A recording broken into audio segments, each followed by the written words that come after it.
Hey friends, Commander Masters Precon decks are being previewed throughout this week, and today we're going to be doing a deep dive into the latest of the previewed decks. This is Planeswalker Party. It's a Jeskai Superfriends deck focused on playing Planeswalkers, defending them, and then winning with their abilities. So in this video, we're going to take a look at all the cards that are going to be in the deck, starting with the 10 brand new cards that are exclusive to the deck, and then all the reprints. And I'll give my first impressions on the new cards, the reprints, and the deck as a whole. But before we begin, two quick reminders. First, if you want to pre-order these decks, you can do so at our sponsor, cardkingdom.com/mtggoldfish, and get all your other Magic the Gathering products over there as well. And number two, be sure to like and subscribe, because in the following 2 days, I'm going to be covering the next 2 precons as they're being revealed, and then I'm going to be doing precon upgrade guides on all the decks, and I'm going to be covering a lot more Commander Master stuff and Commander in general on this channel, so never miss any of these videos as they come out by liking and subscribing. Alright, we kick things off with the face commander of the deck. This is Commodore Guff, which is a commander planeswalker.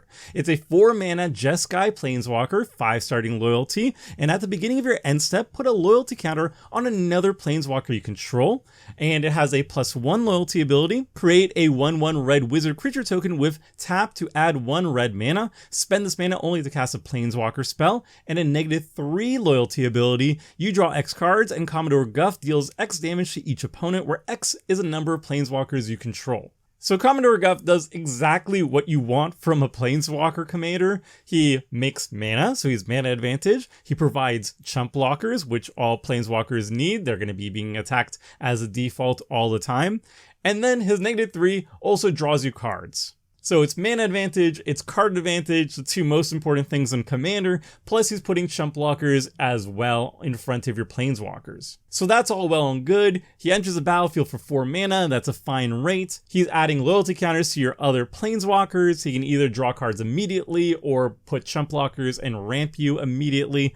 All good things. Overall, I think this is a great costed commander for a Super Friends deck. This is exactly what I'm looking for. Now, will he dethrone Atraxa as the most popular Super Friends commander? Probably not, but honestly, I find him much more interesting than Atraxa, and if I were to build a multicolor Super Friends deck, I would go with Commodore Guff. This looks really fun. And then we have one other potential commander for the stock list, and that's Leori Spark-Touched Hunter. So it's a legendary creature, which is the norm for a commander. Not a planeswalker, but it does a lot of really cool things for planeswalkers. So it's a 3-mana Jeskai 3/3 legendary creature elemental cat, flying vigilance, and whenever it deals combat damage to a player, choose a planeswalker type. Until end of turn, whenever you activate an ability of a planeswalker of that type, copy that ability. You may choose new targets for the copies. So Leori doubles the value of at least one of your planeswalkers on the battlefield, and it's choose a planeswalker type, it's not choose a planeswalker, so it actually incentivizes stacking up on a certain planeswalker type. For example, I have a Chandra tribal deck.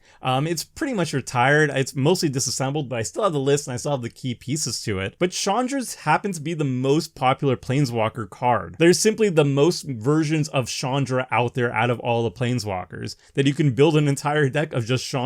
So if you stack up on a certain popular planeswalker type, Leori gets pretty nuts. If you imagine having like 4 Chandras on the battlefield, you deal damage with Leori, and then all of your Chandras now double their activated abilities. That's really good. So Leori might sneakily be like the new leader for Chandra tribal or whatever planeswalker you want to focus on. But even if you're not stacking up on a particular planeswalker, he's still going to be really good value. Now, there are 8 other brand new cards that are exclusive to the Precon. They can't be your commander, but nonetheless, they're all very sweet for this Super Friends deck. First up, we've got Teo Geometric Tactician. This is a 3-mana white planeswalker, starting loyalty of 3. When it enters the battlefield, you create a 0/4 white wall creature token defender with flying. So just a great chump blocker for your planeswalkers. You'd love to see it. He has a +1 ability. You and target opponent each draw a card. So this is card advantage, but it's also trying to curry favor with the rest of the table. You could very easily say, who wants to draw a card? All you have to do is not attack my planeswalkers for a turn,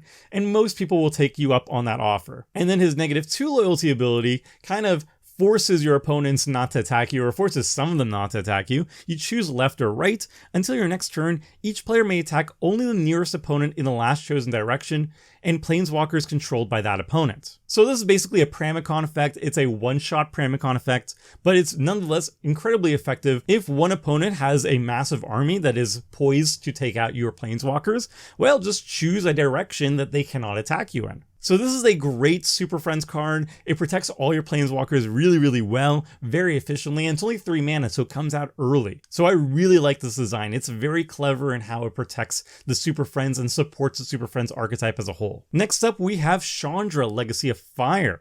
This is a 5 mana red, starting loyalty 3, legendary planeswalker Chandra. At the beginning of your end step, Chandra Legacy of Fire deals X damage to each opponent, where X is the number of planeswalkers you control.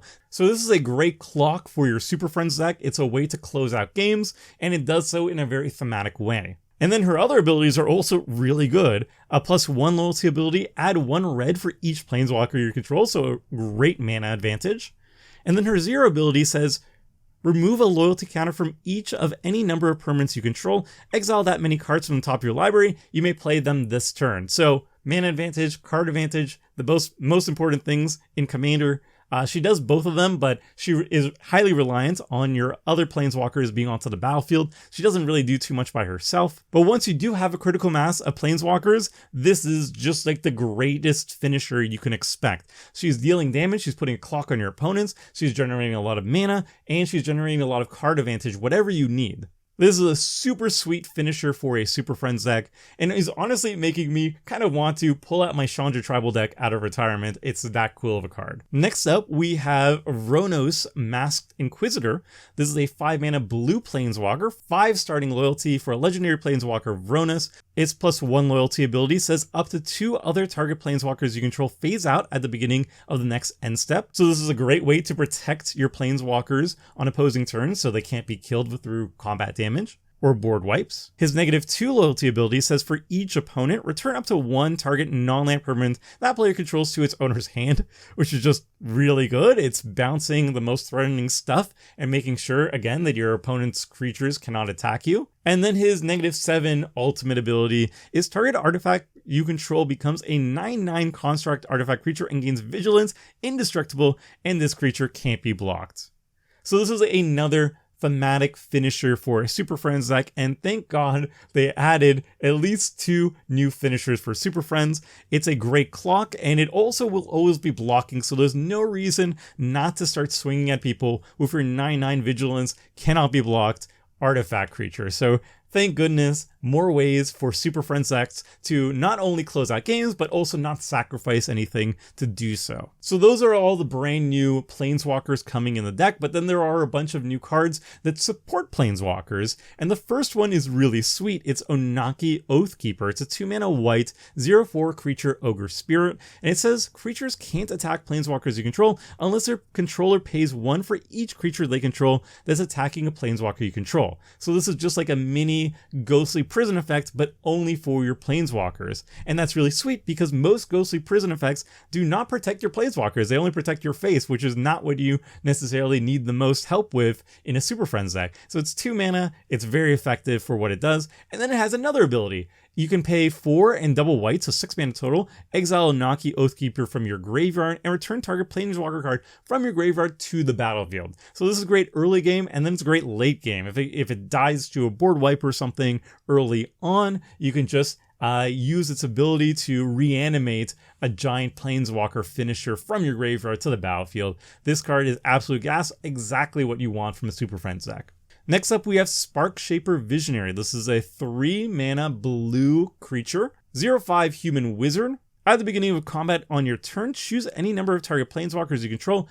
Until end of turn, they become 3/3 blue creatures with flying, hexproof, and whenever this creature deals combat damage to a player, scry 1. So again, this is another great way to turn your planeswalkers into actual finishers, put some pressure on your opponents. This and another Planeswalker that I absolutely love in my Chandra deck, I think it's Sarkhan Unmastered or something like that, turns all your Planeswalkers into dragons to smash people in the face. This does the same thing, except it costs less. It's a 0/5, so it's actually a very good blocker early on, and you can chip away with some damage with flying and also scries at the same time too. So more incentive to start smashing your opponents. I love it. Thank goodness Super Friends has more and more incentives to kill people. But that's not even my favorite creature from the new cards. I have one that I even love even more. This is Jaya's Phoenix. It's a 5-mana red 3/3 creature Phoenix, flying in haste, and whenever Jaya's Phoenix deals combat damage to a player or Planeswalker, copy the next loyalty ability you activate this turn when you activate it. You may choose new targets for the copy, so just doubling the value of one activated ability, you'll love to see it. And whenever you cast a Planeswalker spell, you may return Jaya's Phoenix from your graveyard to the battlefield. So just like any Phoenix, it reanimates itself. That's the shtick about Phoenixes, but this is actually a good Phoenix, which most Phoenixes are not very good. This one reanimates itself for free whenever your deck is doing the thing, which is just playing Planeswalkers. So it helps Planeswalkers. It can be a chump blocker if you really need it, but it gets in there, it does some damage, it doubles the value of your activated ability, and then whenever it dies, it can immediately come back very easily just by casting the spells in your deck. This is fantastic. This is exactly what you want for a Super Friends deck. I am super hyped to rebuild my Chandra deck. It's settled. I'm already doing it. Okay, I can keep gushing on about Chandra Tribal, but we're focusing on this new Precon, and we have 2 new cards left, so let's talk about them. First up, we have Guff Rewrites History. This is a 3-mana red instant, and it's basically Chaos Warp for all players at the table, but a little bit different. So for each player, choose target non-enchantment, non-land permanent that player controls. Those permanents' owners shuffle them into their libraries. Each player who controlled one of those permanents exiles cards from the top of their library until they exile a non-land card, then puts the rest on the bottom of their library in a random order. Each player may cast a non-land card they exiled this way without paying its mana cost. So Chaos Warp can literally hit anything, but also whatever you reveal can actually be a whiff. If it's not a permanent, you don't get to do anything with that. But that was kind of a color pie break, because red is not supposed to deal with enchantments. So this one can't hit enchantments. It also can't hit lands because in casual games, you're not allowed to mess with lands, okay? But nonetheless, this card is really good. You're going to be taking out the biggest threats on your opponent's sides, and you're going to be replacing the worst thing that you have on your side of the battlefield. It's going to usually be like a token. Like if you have just like a treasure token or a 1/1 soldier token, you turn that into an actual spell, which is just amazing. And at the same time, you're going to be removing the best thing from each opponent's board. Obviously, you could get burned and they could get something better to replace it, but odds are whatever they're going to be losing is not going to be replaced by something better than it. So this card is low-key just awesome. It's not just good in a Super Friends deck, it's just good in general. Not being able to hit enchantments or lands kind of sucks, but you know what?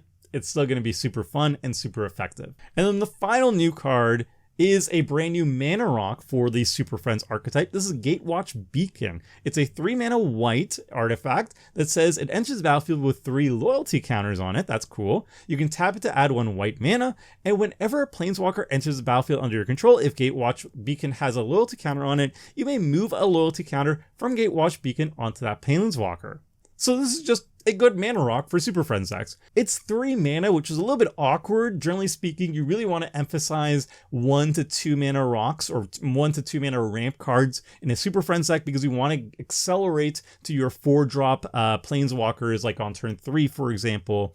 But for the most part, this is just really good, and it's worth running a slower mana rock because adding extra loyalty counters to your Planeswalkers is just really good. Okay, so those are the 10 brand new cards that you can find exclusively in the Precon, and then we have the rest of the deck list, and we're going to be going over all the reprints. I'm going to be looking at the price of the cards, and I'm going to be giving just like my initial impression of what the cards actually made it into this deck list. So we're just going to be showing the cheapest version of each card before the market changes with the new cards being released. So first I wanted to highlight the best in terms of monetary value reprints. The biggest one is the Chain Veil. The Chain Veil is one of the best support cards in a Super Friends deck. It goes infinite with Teferis and possibly some other stuff too, but it's just great even when played straight like in this deck. And it is super expensive. It is $25 all by itself. So that's the biggest reprint. And the next most notable reprint is Chandra Awakened Inferno. This is an amazing top end for a Super Friend deck. It can't be countered.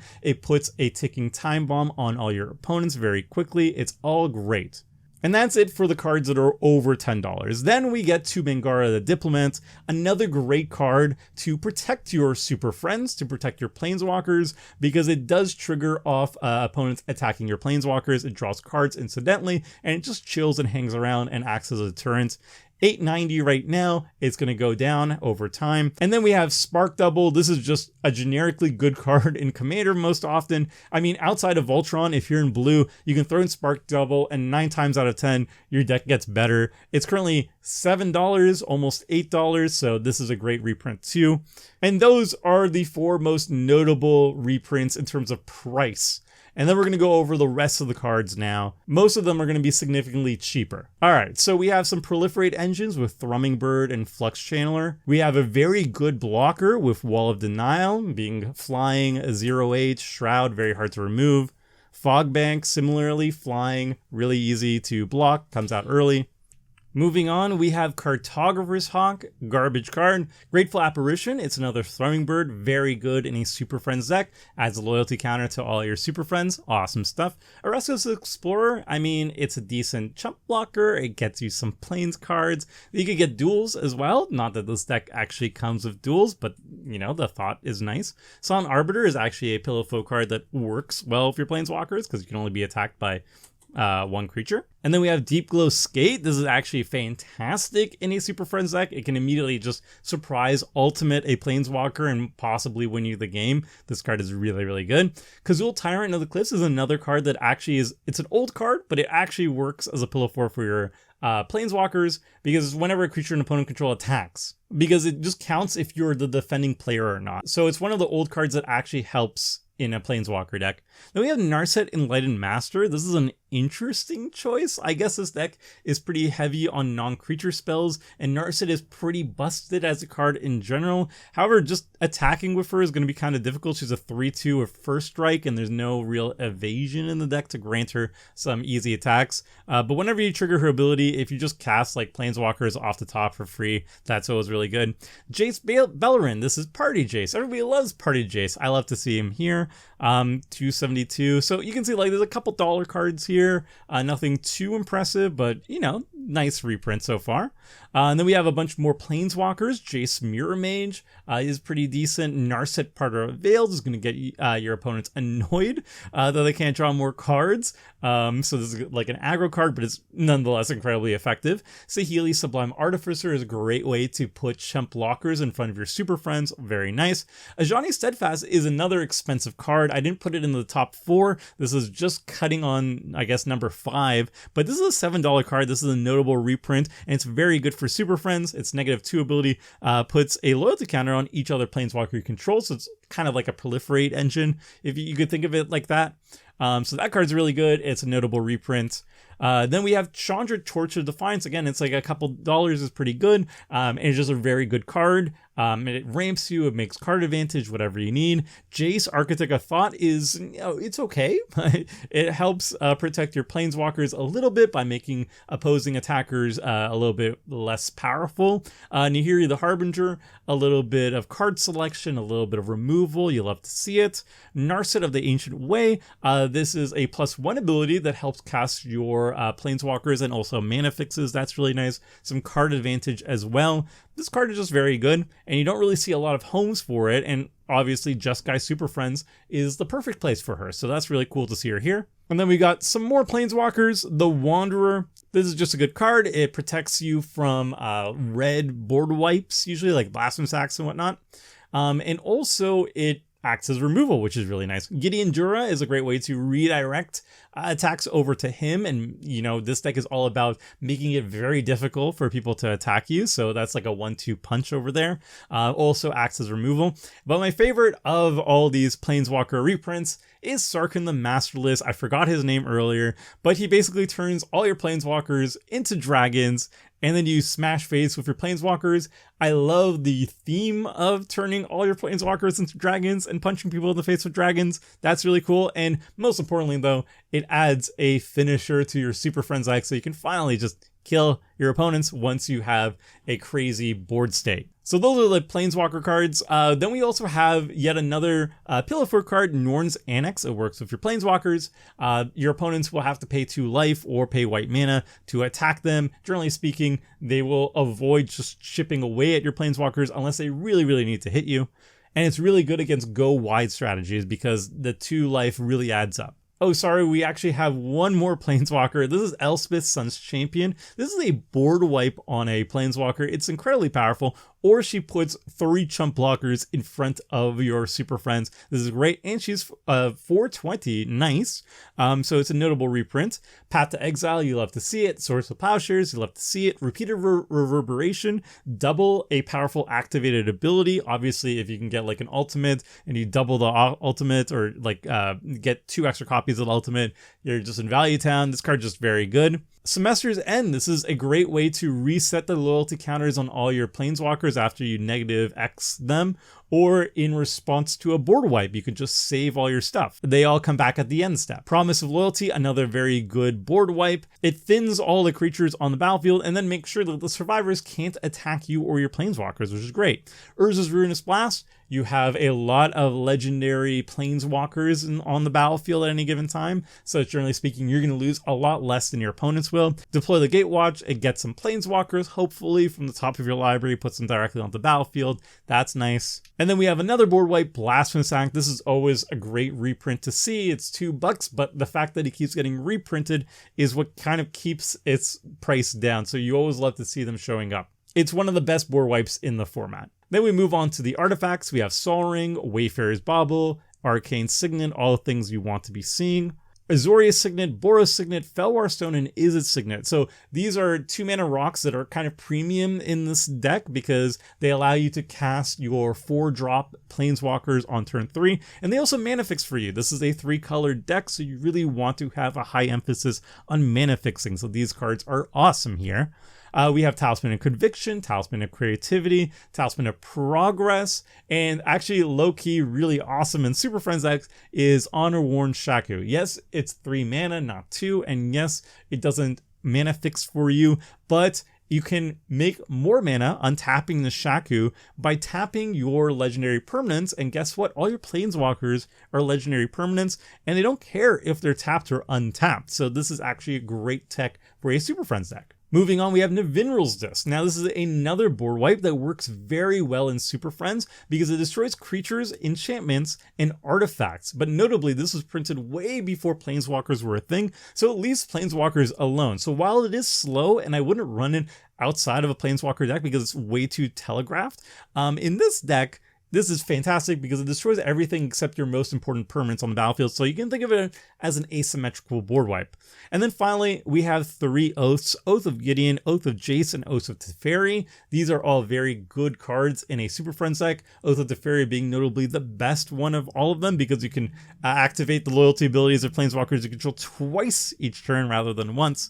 That card is just really, really good, but they're all very, very good, and they're welcome to be seen in the Precon. And now we move on to the most disappointing part of the Precon deck, the lands.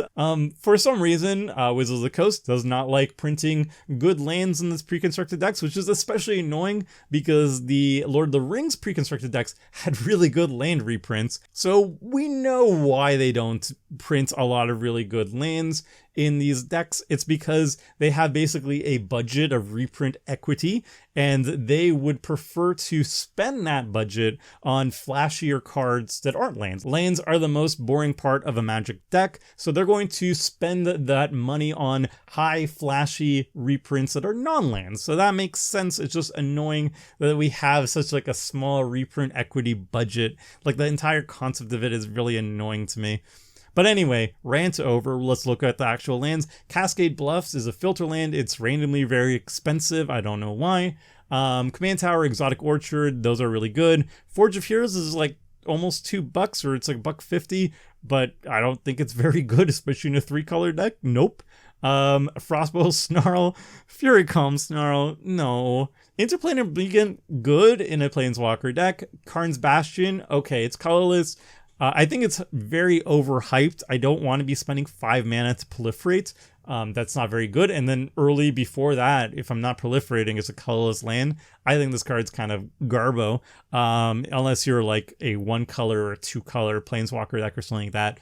But, you know, it's still fine, I guess. Mobilized District, it's a Super Friends land, but I think it's bad. Mirror Landscape, it's fine. Mystic Gate is another filter land that is also, again, randomly super expensive. I have no idea why. I guess maybe it just hasn't been printed very often. Mystic Monastery is fine. It taps for all colors. It's a tap land, though. Port Town, yuck. Prairie Stream, blech.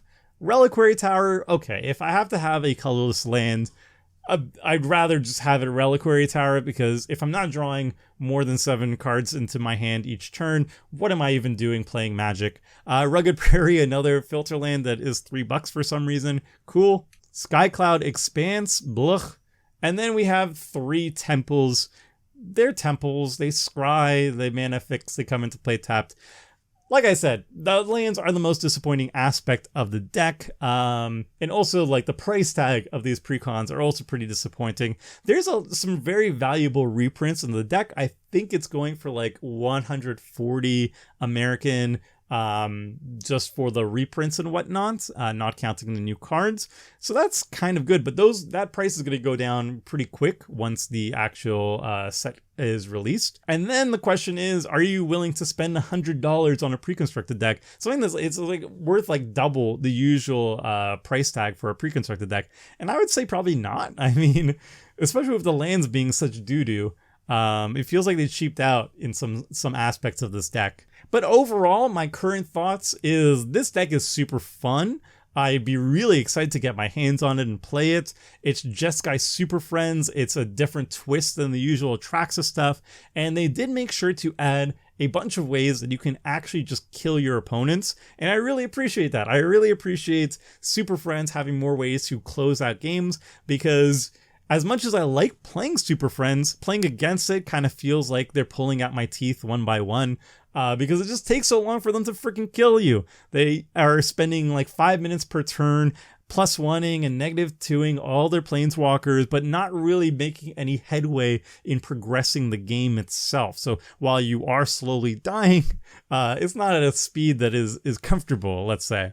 So I like the fact that they added more ways to kill your opponents. That's great. I would love to play this deck. I just wish the price tag of this deck was lower and that the lands were just better. But that's all for now. Let me know what you think about this precon in the comment section below, and be sure to like and subscribe and come back tomorrow as we cover the next precon that will be revealed tomorrow. All right, friends. See ya.